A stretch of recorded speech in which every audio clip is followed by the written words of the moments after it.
नमस्कार। एक बार फिर तुंदा सारे का स्वागत है। ते अज अस बनाने लगे कुल्थ की दाल। कुल्थ की दाल बनाने वास्ते असें एक कोली कुल्थ ले ली दी है। इस कुल्थ की मैं साफ कर लेदा। हूँ असें इसी धोई लैना। असें धोई लेइए ते बस असें गैस ऑन कर लैनी। पानी असें एह्दे च पाई लेदा। मैं आधा कुकर पानी पाए दा ते हून असें दाल एह्दे च गै पाई देनी। एह्दे च उबालदे टाइम असें कुछ भी ज़्यादा नहीं पाना, सिर्फ असें एह्दे च लून पाना थोड़ा जेहा। वो भी थोड़ी मर्जी है, अगर तुम चाहो तो पाई सकदे हो, नेईं तां नेईं। पर मैं दाल उबलदे उबलदे गै थोड़ा नेहा लून पाई लैना, एक चमचा सारा। इसी लून पाइए असें इसी उबाली लैना। उबालने के बाद फिर दिक्खी लैने असें इसी 7-8 सीटियां मराने पौनियां, इ'यां गै जि'यां अस नॉर्मल दूई दालें गी मरवाने आं। ते एह् जेह्ड़ी दाल है एह् बड़ी गै नरोई दाल होंदी है। चलो एह्दे बारे च गल्ल करने 2 मिनट ठैहरिए, पैह्लें अस इसी दाल गी उबाली लैने आं। एह् दाल साढ़ी होई गेई है, एह् दिक्खो।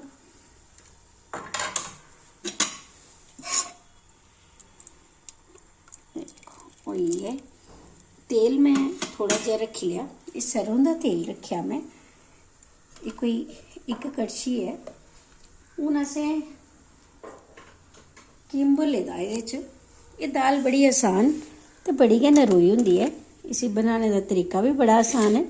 लोग ते एह्दे च गंढा शंडा भी पांदे न, पर मैं कुछ नहीं पाना। इत्थै मैं 1 किम्ब लेदा।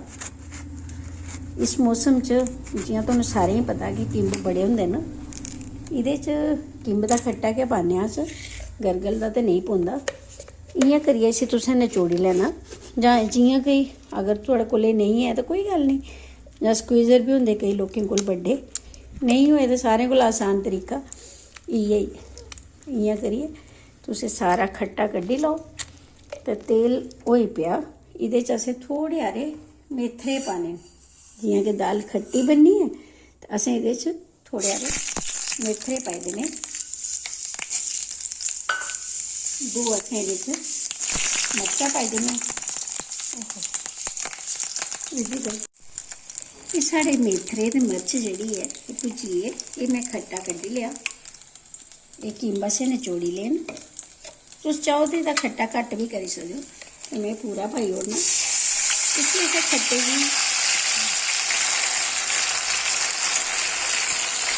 खट्टे गी असें एह् जेह्ड़ा किम्बे दा खट्टा है थोड़ा हारा असें पकाई लैना।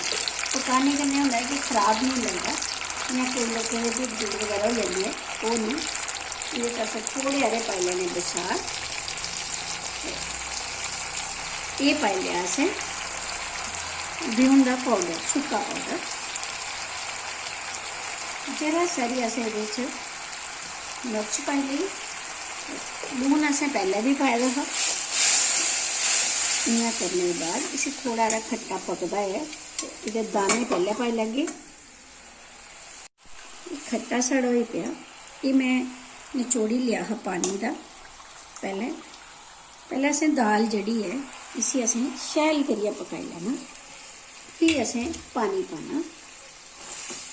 इसी असें थोड़ा जेहा कड़छी कन्नै दबाइयै फ्ही लैना, ताकि ये दाल साढ़ी घनी होई जाती है।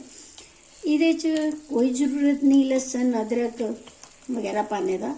एह् दाल बड़ी बक्खरी बक्खरी चाल्ली बनदी है। एक तरीका एह्दा शार्टकट जेह्ड़ा मैथड है वो इ'यै ही है। और एह् इन्नी सोआदली बनदी है कि अगर तुस दपैह्री इसी बनाओ तो थुआढ़ा मन करग, नेईं भी कुसै ने रुट्टी खानी होग तो ओह्दा मन करना मैं थोड़ी हारी होर खाई लैं। एह् बड़ी गै नरोई दाल होंदी है। मती सारी साढ़ी डुग्गर दी दालें चा इक फेमस दाल है। और एह् दाल जेह्ड़ी है एह् सर्दियें च बनदी है, एह् स्यालै गै बनदी है। गर्मियें च जि'यां जि'यां मार्च अप्रैल च मौसम चेंज होन लगी पौंदा, अगर तुस इसी दाल गी बनागे भी थुहानूं ओह् सोआद नहीं आना जेह्ड़ा इसलै स्यालै आंदा। रीज़न पता नहीं केह् है, पर इसी दाल गी खाने कन्नै जियां तुसें कई बारी सुनेआ होना जि'नें पत्थरी बगैरा होंदी है, देसी जेह्ड़े लोग दवाइयां दिंदे न वो आखदे न एह्दा पानी गड़काइयै पियो, दाने भावें ना पियो। दैट मीन्स एह् जेह्ड़ी है दाल थुआढ़े शरीर दी गर्मी भी बाहर कड्ढदी है और साढ़ा जेह्ड़ा डाइजेस्टिव सिस्टम है उसी भी ठीक ठाक रखदी। इम्यूनिटी बूस्टर च अगर अस गल्ल करचै, एह् भी इक किस्म दी इम्यूनिटी बूस्टर दाल है। चौल अस साढ़े बनी गेदे न, असें ते इसी चौल ते फुल्के कन्नै खाना। बस एह् दिक्खो एह् दाल साढ़ी पक्कना शुरू होई पेदी है। इसी असें इ'यां गै पी लैना ते जरा सारा एह्दे च असें पाना लून। पैह्लें भी असें पाए दा, थोड़ा हारा असें पाने पौना क्योंकि खट्टे कन्नै लून जेह्ड़ा है ओह् ज़्यादा लगदा है। अगर तुहानूं लग्गे कि थुआढ़े बसार घट्ट न ओह् भी तुस पाई सकदे हो। ओह् इ'यां गै पाने तुसें जियां तुस बाकी अपनी दालें कन्नै पांदे हो। बस इ'यां करियै एह् पानी जेह्ड़ा असें कीते दा हा इसी भी असें एह्दे च गै पाइयै गड़काई लैना।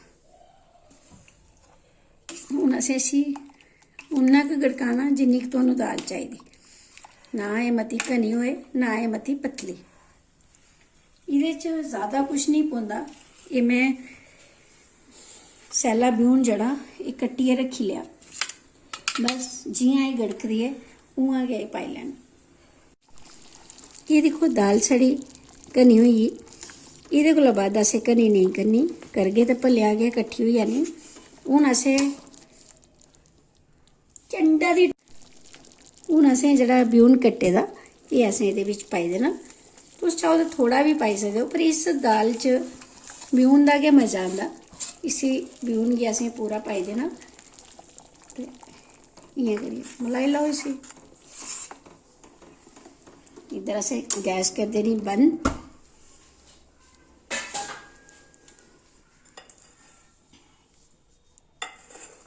इसी असें कड्ढी लैना एह्दे च कुसै बी डूंगे च जां जियां भी तुसेंगी ठीक लग्गे। बस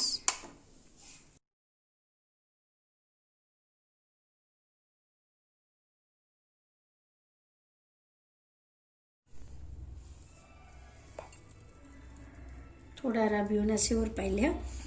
दिक्खो हां कनेही लग्गा दी भला दाल, शैल है जां नेईं?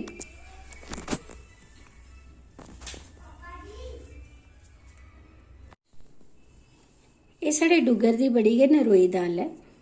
इस स्यालै घट्ट कोला घट्ट 20 बारी ते इसी जरूर बनाइयै खाएओ ते फ्ही मिगी सनाएओ कैसा लग्गेआ।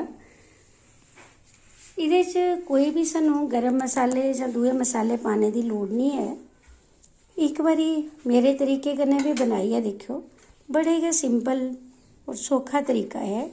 चलदे फिरदे दाल बनी जंदी है। सिर्फ इक किम्ब चाहिदा, ब्यून चाहिदा ते हरियां मर्च चाहिदी। अगर तुहानूं पसंद है हरी मर्च तां, सैल्ली मर्च तां, अदरवाइज जरूरत नहीं है। एह् साढ़े डुग्गर दे बड़े निग्गियां चीज़ां न। एह् खाने कन्नै शरीर इ'यां गै नरोया रौंह्दा है। खाएओ जरूर। मैडिसिनल वैल्यूज़ इस दाल दियां इन्नियां ज़्यादा न कि अगर अस गिनना शुरू करचै ते शायद ध्याड़ी लग्गी जाए। उम्मीद करङ तुसेंगी अज्ज दा एह् वीडियो पसंद आओ। तुं'दा सारें दा मता मता हिरखी धन्नबाद। ते फ्ही मिलगे बड़े तौले गै कुसै होर नमें वीडियो कन्नै। कुल्थ दी दाल दे तुहानूं जेह्ड़े इक दो वीडियो में बनाइयै दस्सने न। कुल्थ दी दाल बड़े बक्खरी बक्खरी चाल्ली बनदी है। तुं'दा सारें दा मता मता हिरखी धन्नबाद।